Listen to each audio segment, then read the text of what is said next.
bom dia. Seja bem-vindo ao Toda Hora nesse 4 de fevereiro. Hoje é sexta-feira e você vai ver nessa edição, o Brasil bateu um novo recorde de vítimas diárias da Covid. E a Bahia registra o maior número de casos ativos. Rio de Janeiro retoma hoje a vacinação das crianças. E Casa Branca planeja injetar 500 bilhões de dólares em programas contra a violência com armas de fogo. Quase 90% dos médicos brasileiros trabalharam contaminados com coronavírus nos últimos 2 meses ou conheceram colegas que tiveram a doença.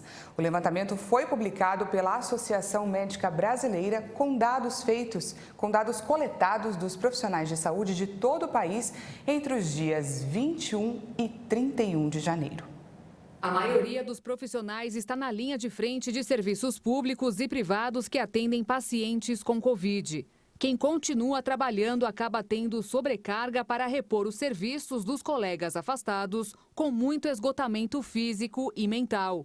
E como os colegas de trabalho ficam estressados e sobrecarregados, aumentam os casos de agressões verbais e até físicas no ambiente de trabalho por parte dos pacientes que procuram atendimento. A pesquisa da AMB também mediu a percepção em relação a uma nova demanda de pacientes para a qual as políticas públicas ainda não estão estruturadas, os sequelados da Covid, a chamada Covid longa. A maioria dos entrevistados disse ter constatado na prática diária casos de pacientes com sequelas após a cura da infecção, entre elas problemas cardíacos e trombose, sequelas neurológicas, AVC e fibrose pulmonar. Por isso, a pesquisa acredita que o sistema de saúde vai precisar de uma medicina de reabilitação dirigida ao pós-Covid, que impactam diretamente a qualidade de vida da pessoa. A Fundação Getúlio Vargas também apresentou um estudo dizendo que comprovou que durante a pandemia houve aumento da carga horária nos serviços de saúde, mas sem ter um correspondente no número de profissionais, especialmente os médicos.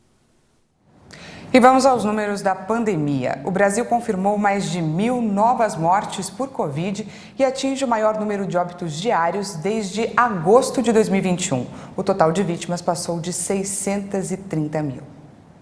O Ministério da Saúde informou que o Brasil registrou 1.041 novas mortes por Covid-19. Com isso, o país chegou à marca de 630 mil brasileiros que perderam a vida para a doença. Também foram registrados 298.408 novos casos em um dia. Ao todo, já são mais de 26 milhões e 91 mil diagnósticos confirmados. A média móvel de mortes está em 702 vítimas diárias. A curva apresenta tendência de alta, com aumento de 196%. A média móvel de casos apontou que 189.526 registros foram feitos por dia, um novo recorde para a média que está em alta desde 30 de dezembro.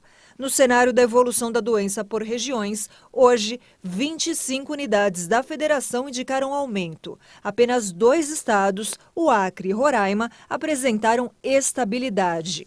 Nenhum estado registrou queda no número de mortes pela doença. Com o registro de 35.349 casos ativos de Covid nesta quinta-feira, a Bahia atinge o maior número deste indicador em toda a pandemia. Anteriormente, o maior registro havia sido feito em 29 de janeiro de 2022, com 31.884 casos ativos. Outro recorde alcançado foi o de novas infecções em 24 horas. No total, foram 15.536 confirmações. Estes dados representam notificações oficiais feitas pela Diretoria de Vigilância Epidemiológica em Saúde da Bahia, em conjunto com as vigilâncias municipais e as bases de dados do Ministério da Saúde. E com um aumento de casos da doença, a ocupação dos leitos de UTI está acima dos 80% em 10 estados e no Distrito Federal. Segundo o boletim da Fiocruz, a situação é mais crítica onde estão faltando vagas. Em primeiro lugar, com quase 100% de pacientes internados, aparece o Distrito Federal. O cenário atual é o pior desde a semana que terminou em 21 de junho do ano passado. E o Brasil já aplicou mais de 366.490.000 doses de vacinas contra a Covid. Vamos agora ao nosso vacinômetro. Segundo o Ministério da Saúde e as secretarias estaduais de saúde, mais de 166.195.000 pessoas tomaram a primeira dose. Isso representa 77,91% da população, enquanto 150.497.000 brasileiros tomaram a segunda dose, o que equivale a 70,55% da população.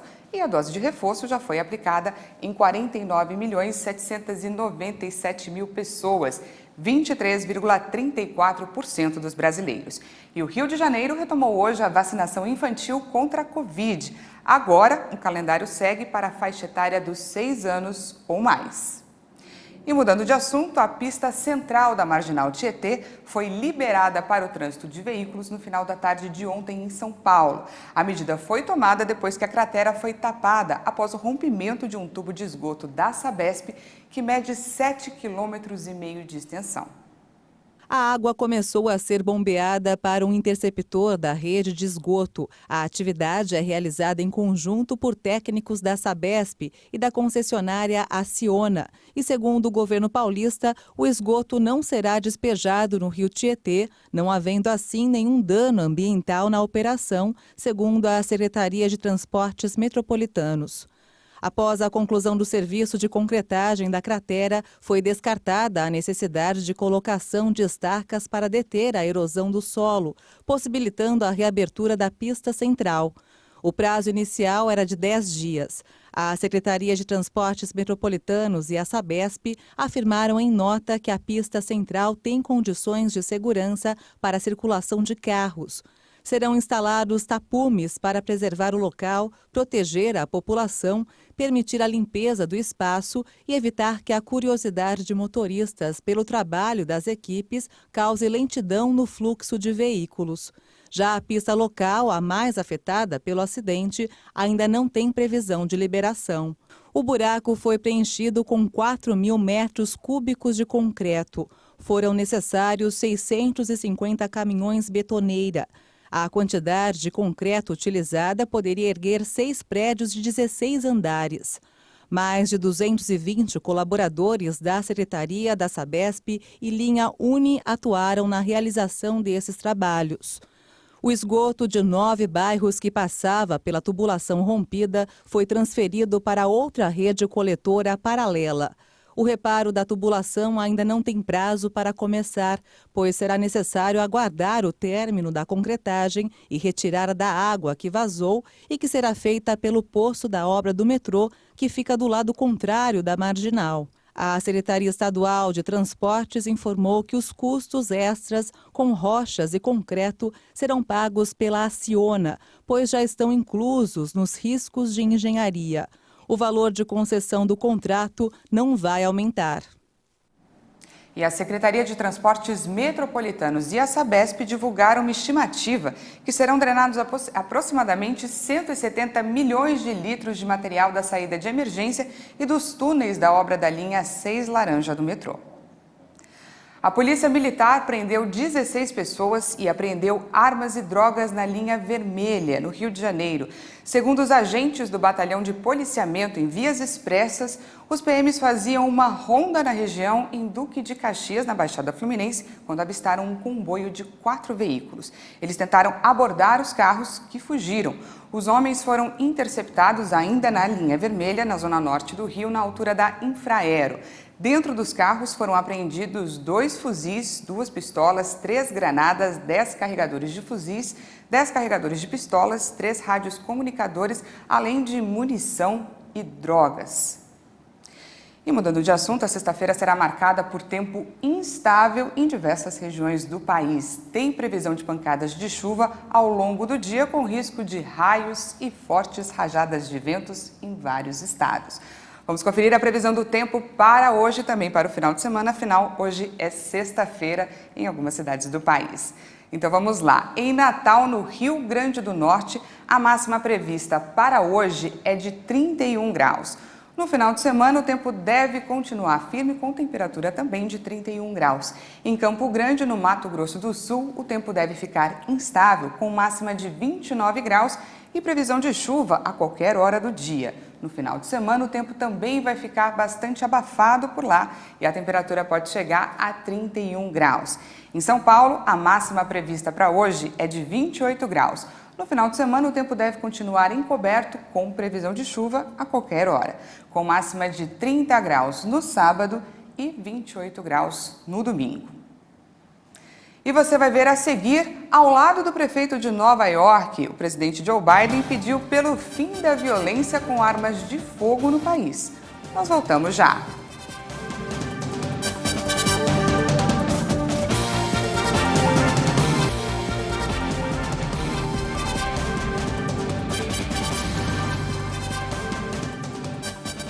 Estamos de volta ao vivo, agora são 8 horas e 45 minutos no horário de Brasília. E subiu para 31 o número de mortos pelas chuvas no estado de São Paulo. Na tarde desta quinta-feira, o Corpo de Bombeiros localizou mais um corpo em Franco da Rocha, na região da Grande São Paulo. Outro corpo já tinha sido localizado durante a tarde. Com isso, foi para 15 o total de mortos na cidade e a 31 no estado. Segundo os bombeiros, 3 pessoas ainda estão desaparecidas. A Defesa Civil informou que mais de 5.500 famílias estão desabrigadas ou desalojadas no estado. E o presidente Jair Bolsonaro esteve nesta quinta-feira em Porto Velho, em Rondônia, para uma reunião com o presidente do Peru, José Pedro Castillo. O objetivo do encontro foi a discussão de assuntos de interesses dos dois países. Em uma agenda na capital de Rondônia, Porto Velho, Jair Bolsonaro se encontrou com o presidente do Peru, José Pedro Castillo. Os presidentes trataram de assuntos de interesses dos dois países, especialmente comércio, acesso a mercados, integração, cooperação fronteiriça, cooperação em defesa e segurança e cooperação técnica humanitária no combate à pandemia. O encontro foi realizado no Palácio Rio Madeira, sede do governo do estado, onde Bolsonaro conversou com a imprensa. O Brasil está bem no mundo todo com esse relacionamento. E aqui o fortalecimento da América do Sul é muito importante. Logicamente, trataremos de questões sensíveis a cada país, uma reunião reservada.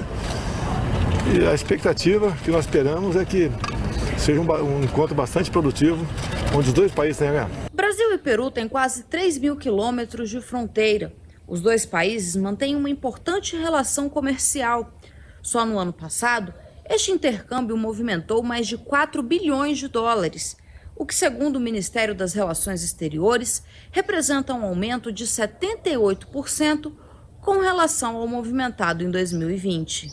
A reunião tratou ainda sobre a Estrada do Pacífico, rota que permitirá ao Brasil o escoamento de grãos e outras produções sem ter que atravessar o país e ir até o Porto de Santos. Bolsonaro destacou que a conclusão da rota depende apenas da vontade dos dois países. Interessa para nós a saída para o Pacífico. Como eu disse, aqui só depende de nós e do Peru, não depende de um outro país como mais América, mais ao sul, você depende de 3 países para essa saída. Na chegada a Porto Velho, Bolsonaro foi recebido pelo governador do estado, Coronel Marcos Rocha, e apoiadores, que seguiram o presidente até o Palácio do Governo numa motociata. Também estiveram presentes a ministra da Agricultura, Tereza Cristina, o ministro de Justiça e Segurança Pública, Anderson Torres, além de parlamentares de Rondônia e Acre. Ao ser questionado sobre a reforma ministerial e se algum deputado ou senador de Rondônia teria chance em algum ministério, Bolsonaro disse que tem especial apreço pelo senador Marcos Rogério, de Rondônia, que fez ferrenha defesa do governo durante a CPI da pandemia, mas frisou que os nomes dos novos ministros só serão divulgados oficialmente em momento oportuno, através de publicação no Diário Oficial da União. E o presidente Jair Bolsonaro também disse que no próximo dia 31 de março haverá o que ele chamou de uma dança das cadeiras. 11 ministros deixarão os cargos para disputar as eleições deste ano.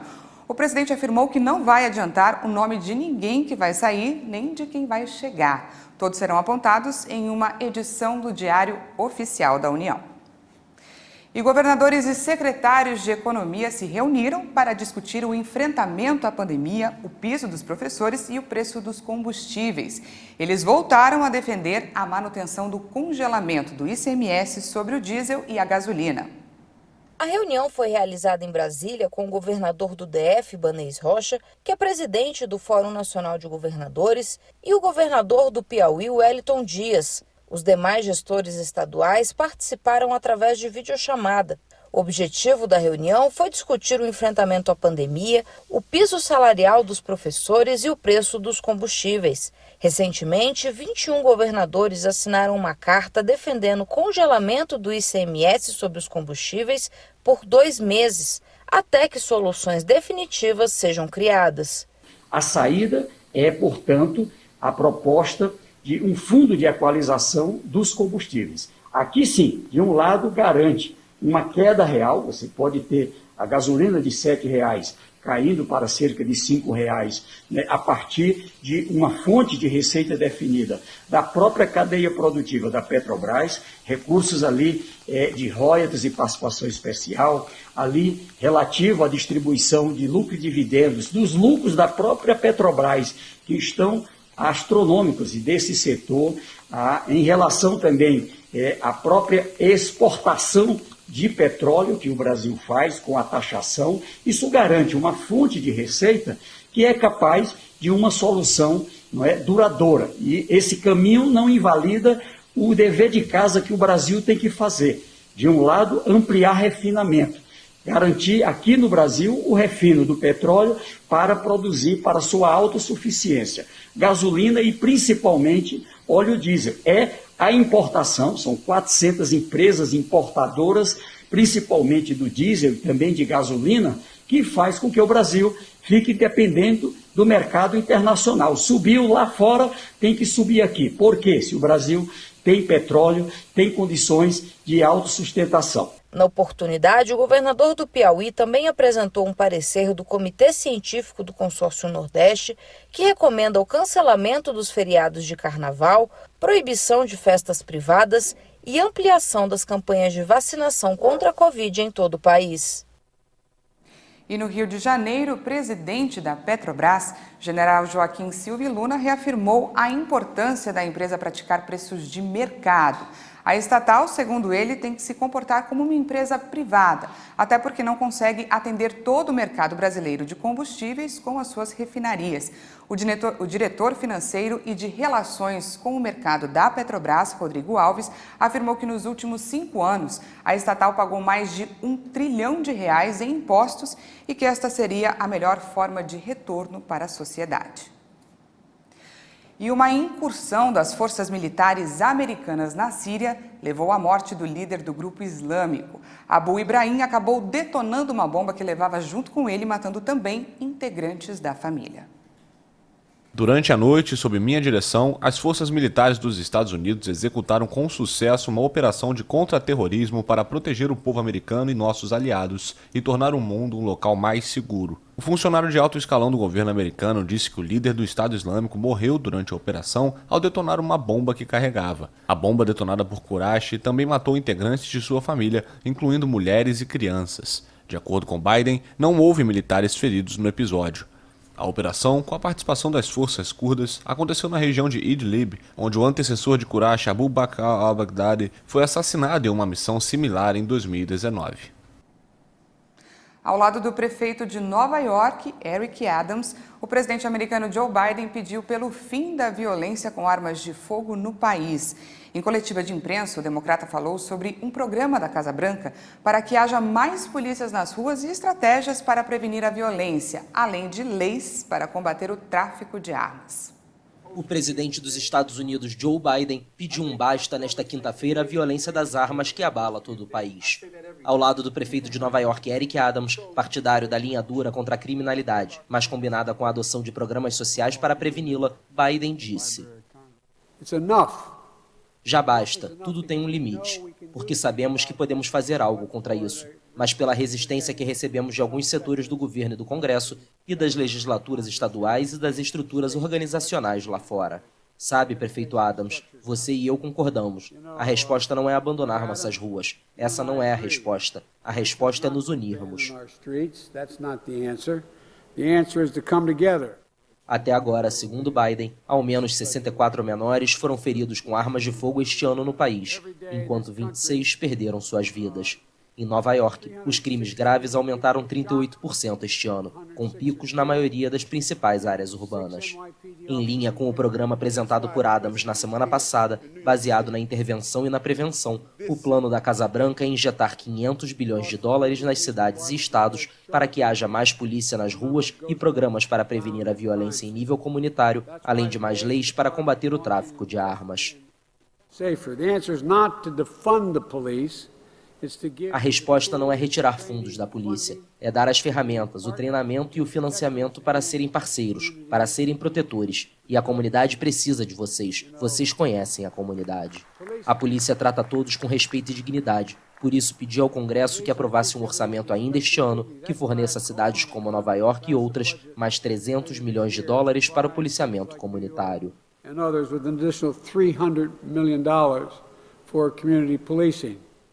Biden acrescentou que também são necessários mais trabalhadores sociais e mais pessoal da saúde mental nas ruas. Ele ainda destacou a estratégia integral para combater o crime, implementada em cidades como Nova York, Filadélfia, Atlanta, São Francisco e outras. E voltando a falar de coronavírus, a Índia superou oficialmente a marca de 500 mil mortes por Covid, mas analistas acreditam que o número de óbitos provocados pela doença no país seja muito maior.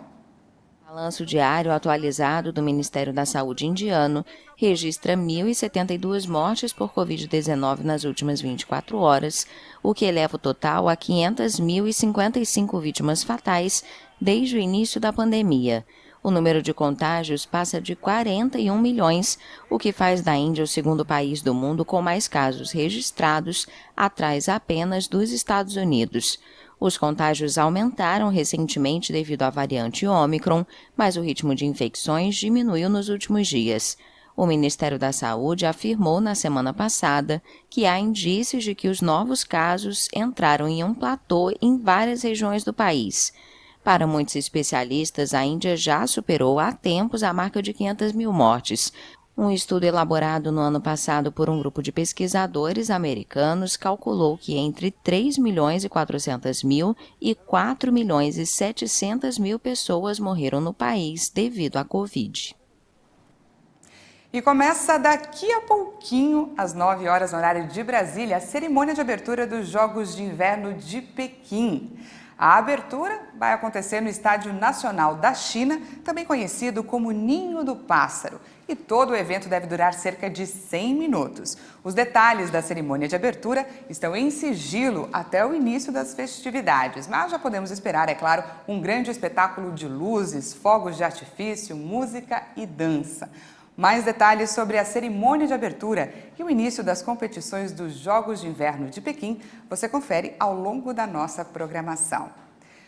Essa edição fica por aqui. Muito obrigada pela sua companhia. Às 10 horas tem mais informações com a Patrícia Velenic. E à tarde, à 1 da tarde, eu e ela esperamos por você. Não perca!